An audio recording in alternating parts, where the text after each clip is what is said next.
pose la question à dessein parce que généralement, en Côte d'Ivoire, en Afrique, est-ce que quand on dit un meeting à 9 heures ou 10 heures, il se tient généralement? Vous avez dit que vous avez fait la quasi-totalité des meetings de M. Charles Blé Goudé.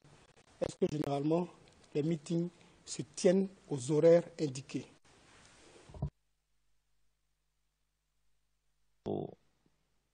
Quelquefois avec un décalage d'une heure, pourvu que la salle et le maximum d'intervenants passent et que la salle soit pleine.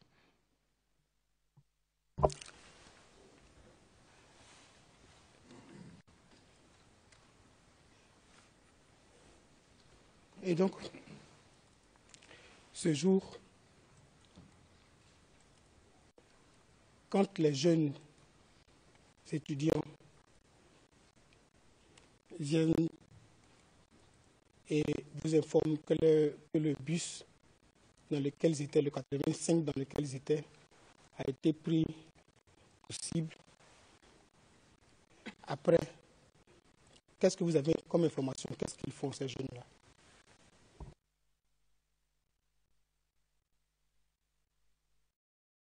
Ces jeunes-là sont venus se recueillir auprès du général Charles Blé Goudé pour prendre les conseils et la conduite à tenir.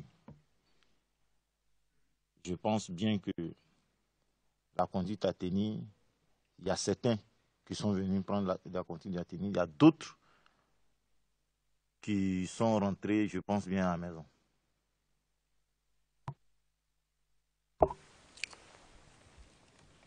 Et ce jour, donc, après vous avez dit hier que le meeting est fini aux alentours de 13 heures, c'est exact?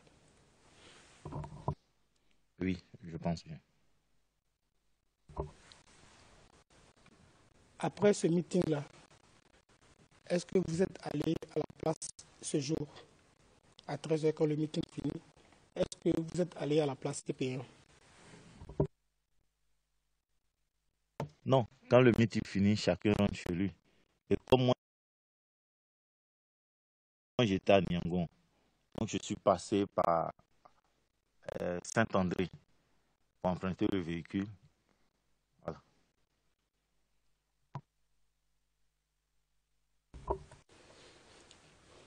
Et donc, vers 13 heures, après 13 heures, vous allez à Saint-André, vous empruntez votre véhicule pour rentrer à Niangon, c'est ça? Véritablement, quand nous sommes partis, déjà, il y avait les BACA, des jeunes, des étudiants en revanche, se sont pris au BACA. Le BACA, c'est les mini cars de 18 à 32 places. Les jeunes se sont pris aux différents conducteurs sous le prétexte qu'ils ont cassé leur véhicule. Donc, eux aussi, parce qu'ils n'ont pas pu aller à l'école, ils n'ont pas pu quitter l'université. Donc, eux aussi, ils vont empêcher les BACA aussi de rouler. Mais ça, vous ne l'avez pas vu de vous-même? Non. The question is... Monsieur MacDonald, la question est qui sont-ils? De qui s'agit-il, ces jeunes qui n'allaient pas à l'école ou à l'université, qui avaient attaqué le BACA? Ce n'est pas clair, en fait. Président, oui. Le président, la question est qui sont ces personnes qui ont attaqué? Pour avoir le sujet.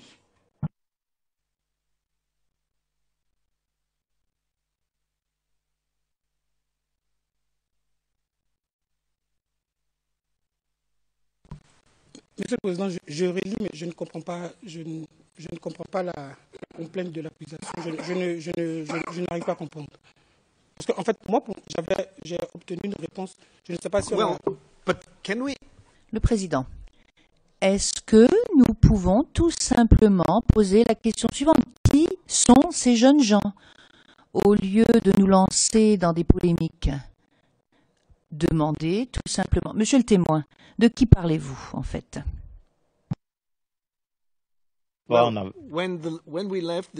Lorsque nous sommes partis, les jeunes ont attaqué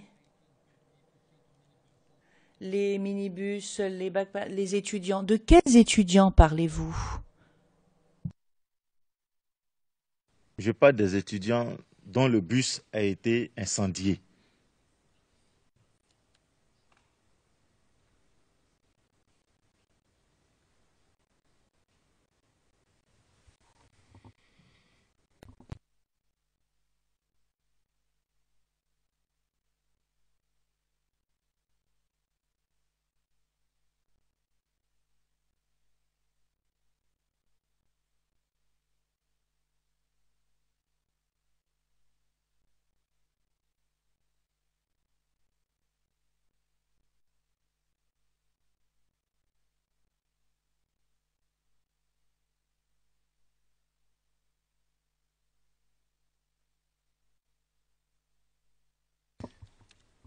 Le président, monsieur le procureur, monsieur McDonald, il est clair que nous faisons référence à des personnes qui étaient à la réunion. Le président, oui, moi aussi, je le pense. Monsieur McDonald, j'aimerais demander une autre précision, monsieur le président. Monsieur McDonald, mais je n'ai pas terminé. Le président, monsieur le procureur, je vous en prie. Monsieur McDonald, oui, monsieur le président. Il y a autre chose qui devrait être précisée parce que mon confrère avance des suggestions et il n'utilise pas les mots du témoin. Alors, nous comprenons que c'est un bus 85 qui a été brûlé et non pas les 85 personnes qui se trouvaient dans le bus. Si je lis le compte-rendu d'audience en français, le président, oui, mais le fait est que nous devrions poser la question au témoin. Ce n'est pas la peine d'interpréter le compte-rendu d'audience. Nous savons que parfois, il n'est pas suffisant. Donc nous devrons peut-être demander aux témoins de préciser quelque chose, si tant est qu'il faille demander une précision. Maître Bougnon. Monsieur le Président, depuis hier, je m'arrête là-dessus parce que c'est la deuxième fois. Depuis hier, l'accusation, de manière maladroite, tente de me donner tente de me dire comment je devrais mener mon interrogatoire. Hier, les confrères de la défense ont réagi par rapport à ça. Je n'ai pas voulu réagir parce que je trouvais cela superfétatoire. Ce matin, j'ai bel et bien posé le contexte au témoin. J'ai bel et bien posé le contexte au témoin. Et il a donné le contexte. Je lui ai posé des questions. J'ai une démarche que je suis en train de suivre. Si le témoin dit des choses pour lesquelles la Chambre, ou bien pour lesquelles je devrais faire des précisions, je peux le faire, mais on ne peut pas se lever.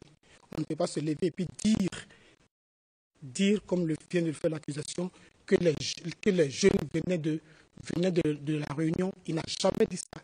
Comme si une seule page où le procureur a lu que le témoin vient de dire que les jeunes viendraient de la réunion. Maître Bougnon.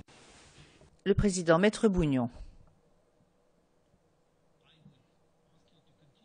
Je vous demanderai de continuer à poser vos questions. Je demanderai à monsieur le procureur de garder ces questions supplémentaires pour le moment des questions supplémentaires s'il a besoin de demander une précision. C'est ainsi que nous devons procéder et non pas demander des précisions lorsque l'une ou l'autre partie a la parole. Donc, poursuivez vos questions, maître, je vous en prie.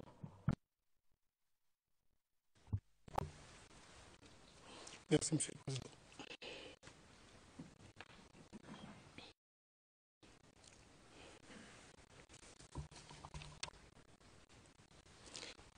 Monsieur le témoin, ma dernière question avait été, est-ce que vous aviez pu voir les auteurs de ceux qui avaient ou ceux qui s'en seraient pris au Baka? Vous m'avez répondu non, c'est ça? C'est exact.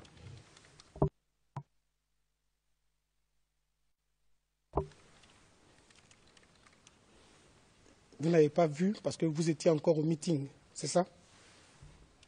Oui, maître.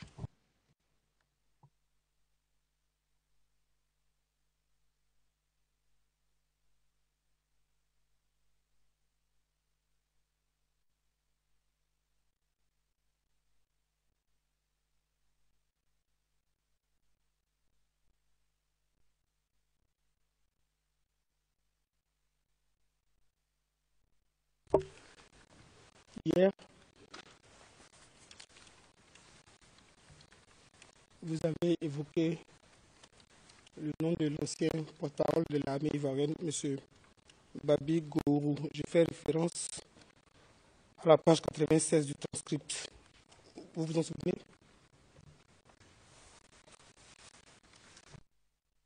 Oui, maître.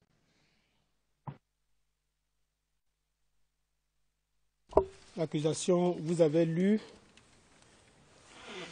votre déposition CIV OTP 0063 1464 à la page 1478.